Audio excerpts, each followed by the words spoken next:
Greetings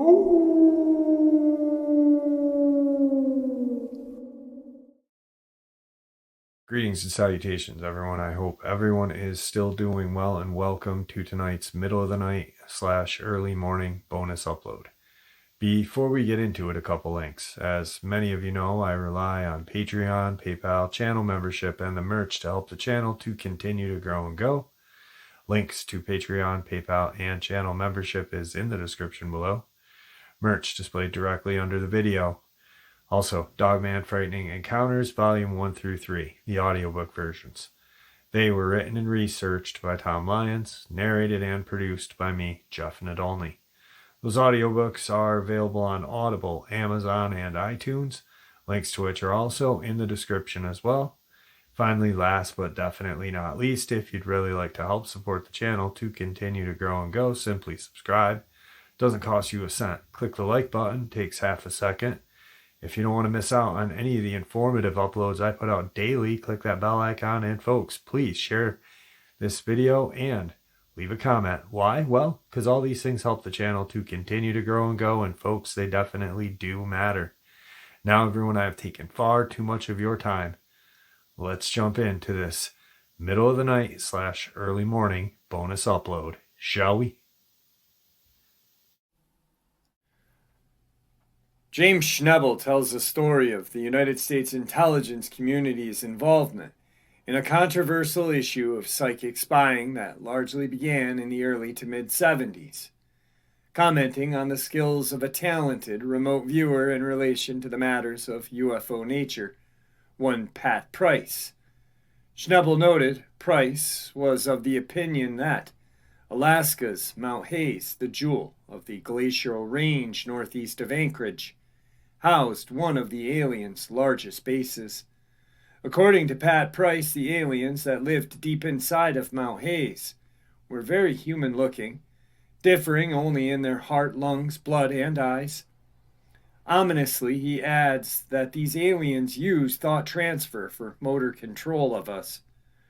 Price added, "The site has also been responsible for strange activity and malfunction of the United States and Soviet space objects. Rather notably, despite the controversial nature of this, we find that the United States military took a great deal of interest in tales of UFO activity in Alaska in the formative years of the subject. For example, formerly classified FBI files tell of startling UFO encounters in Alaska in the period of 1947 through 1950. It was in August of 1947 that a highly impressive account of a UFO incident involving two serving members of the military was supplied to the FBI in Anchorage. The report began, "This is to advise that two Army officers reported to the office of the Director of Intelligence Headquarters, Alaskan Department, at Fort Richardson, Alaska, that they had witnessed an object passing through the air at a tremendous rate of speed, which could not be judged as to miles per hour. According to the official report, the UFO was initially sighted by only one of the two officers, but he soon alerted his colleague to the strange sight. The object appeared to be shaped like a sphere and did not give the impression of being saucer-like or comparable to a disc. The first officer stated that it would be impossible to give minute details concerning the object, but that it appeared to be approximately 2 or 3 feet in diameter and did not leave any vapor trail in the sky. Experienced officer that he was, in his first attempt to gauge the altitude of the object and from a comparison with cloud formations in the area, he determined that whatever the nature of the mysterious sphere, it was cruising at a height of more than 10,000 feet. And it should be noted that to be at such a height and still visible, in all probability the UFO must have exceeded by the wide margin the initial size estimate of 2 to 3 feet. When questioned, the second officer gave a substantially similar account. the only marked difference being that in his opinion he considered the object to have been approximately 10 feet in diameter and compared to it, half the size of a full moon on an ordinary night. This discrepancy in size was apparently due to the fact that the second officer believed the UFO was more likely to have been at the height of 3,000 to 4,000 feet rather than the altitude of 10,000 feet, as had been suggested by his colleague. The difference of opinion over the altitude and size of the object may or may not have been significant. The important factor, however, was that both officers agreed some type of anomalous object most definitely had been seen. And as the report concluded, the second officer pointed out that one of the remarkable features of this report was that it was definitely traveling against the wind.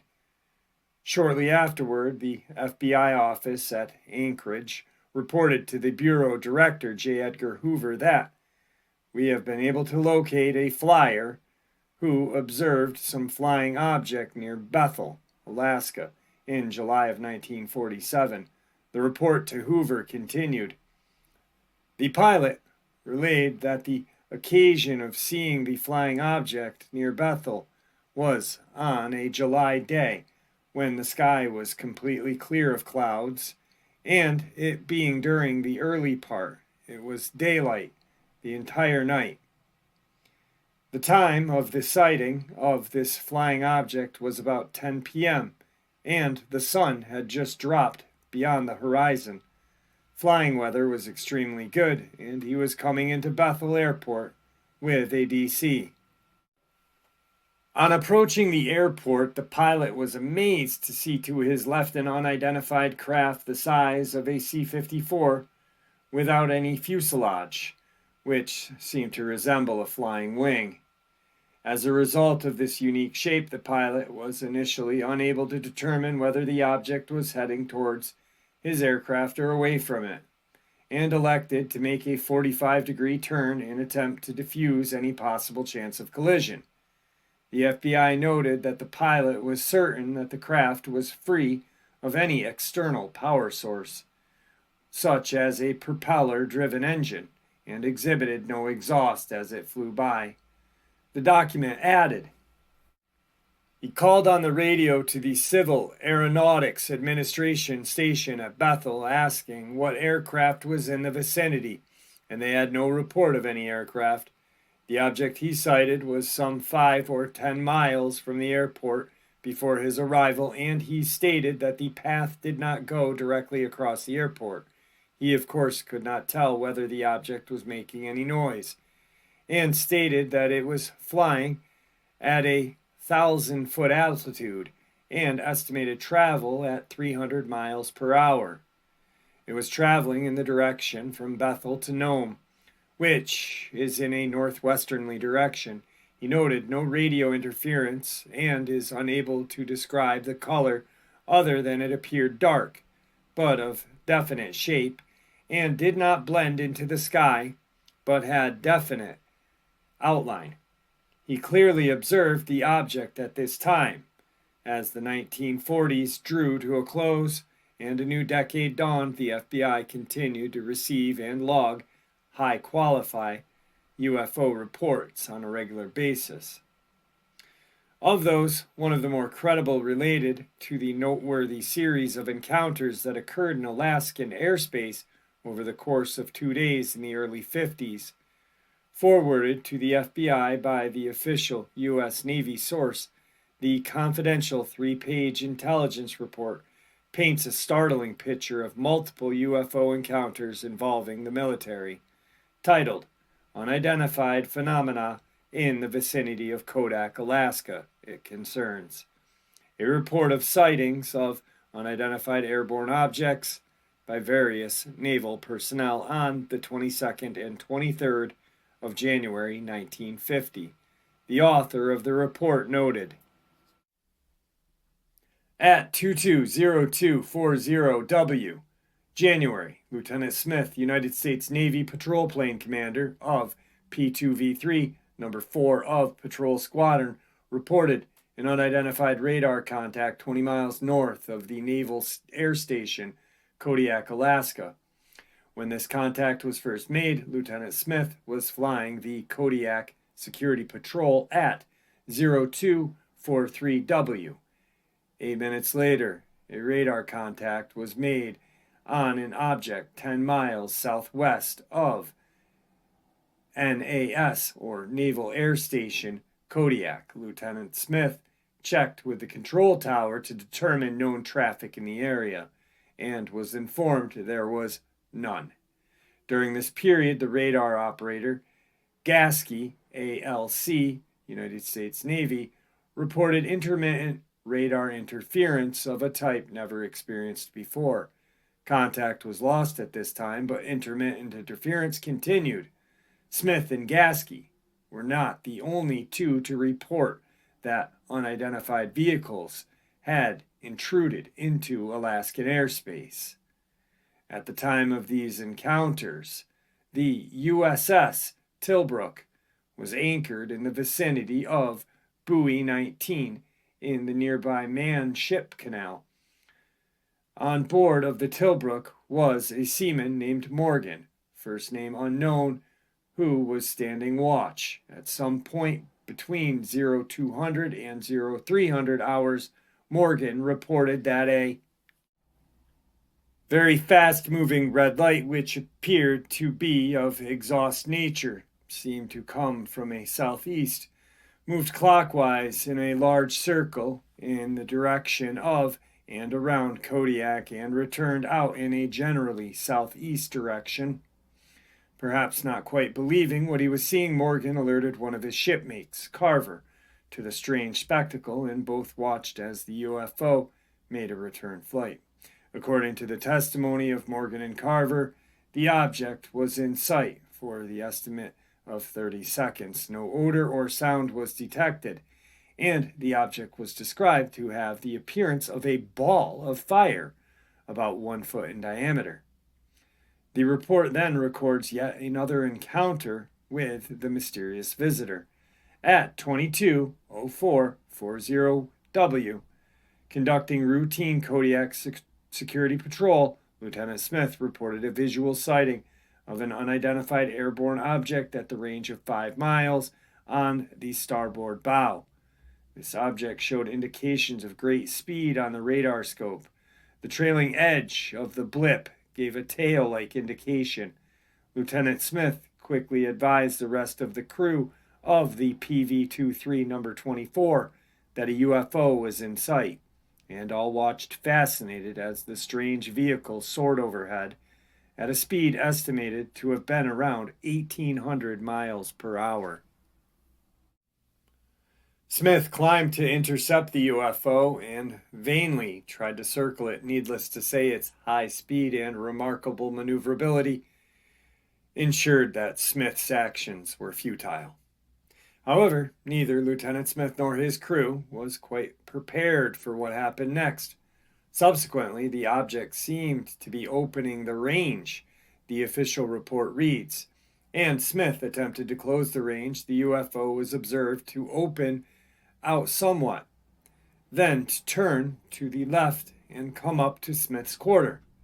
Smith considered this to be a highly threatening gesture and turned out all the lights in his aircraft. 4 minutes later, the object disappeared from view in a southeasterly direction. At 0435 hours on the following day, Lieutenants Barco and Cusser of Patrol Squadron 1 were conducting the Kodiak Security Patrol when they too sighted an unidentified aerial vehicle. At the time of their encounter, the aircraft in which the officers were flying was approximately 62 miles south of Kodiak. For 10 minutes, Barco and Cusser, along with the pilot, Captain Paulson, watched stunned as a mysterious object twisted and turned in the Alaskan sky. An assessment of these reports read thus. Number 1, to Lieutenant Smith and crew, it appeared as two orange lights rotating about a common center, like two jet aircraft making slow rolls in a tight formation, it had a wide speed range. 2. To Morgan and Carver, it appeared as a reddish-orange ball of fire about 1 foot in diameter, traveling at a high rate of speed. Number 3. To Cusser, Barco, and Paulson, it appeared to be pulsating orange-yellow projectile-shaped flame with regular periods of pulsation on a 3 to 5 seconds.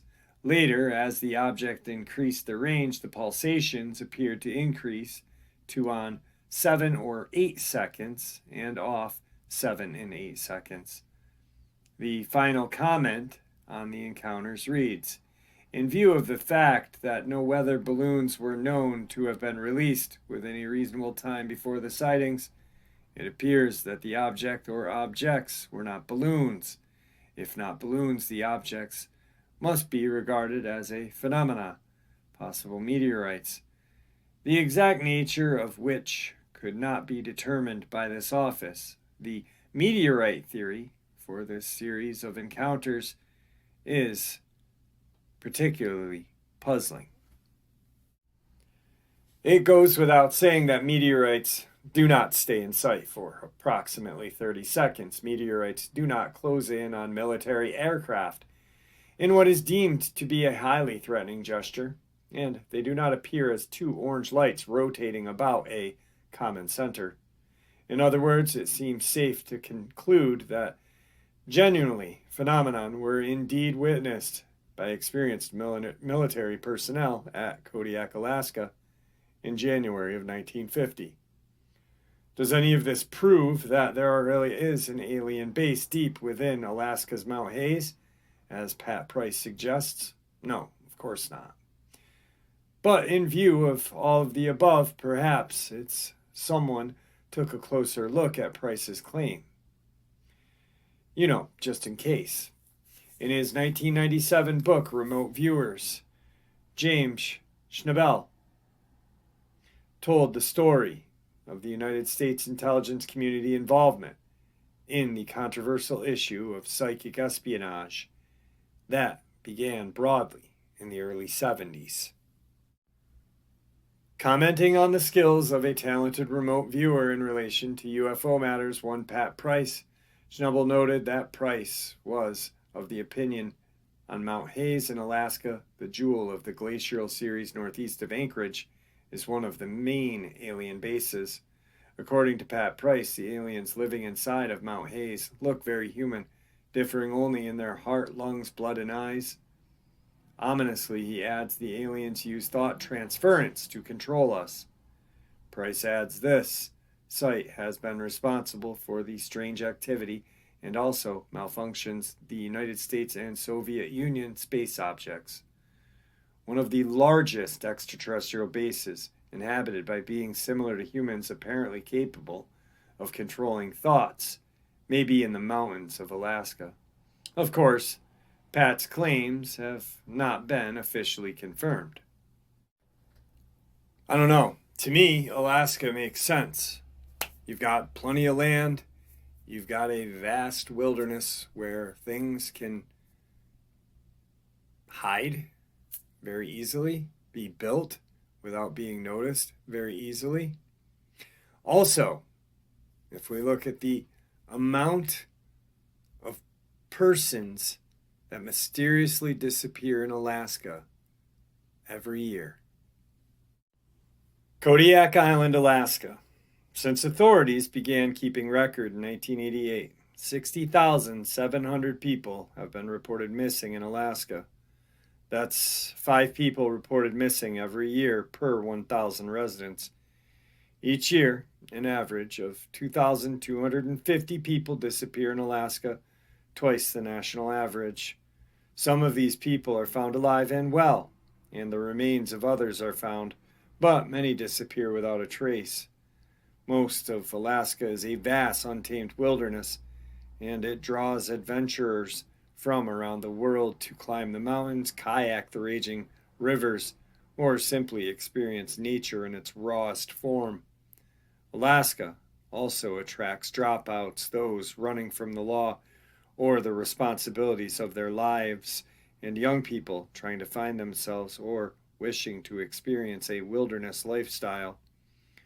Reality rarely matches the fantasy. There's a reason so few people live in the rugged wilderness of Alaska. Alaska is a place of extremes.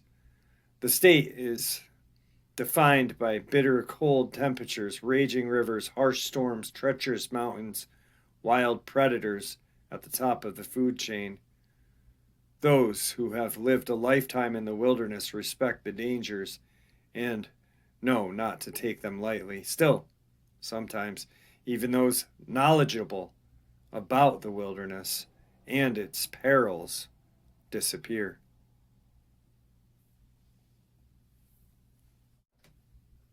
So, yeah, to me, it sounds like the most idealistic place. What an interesting couple of days for the U.S. Navy in 1950. That's insanity, my friends.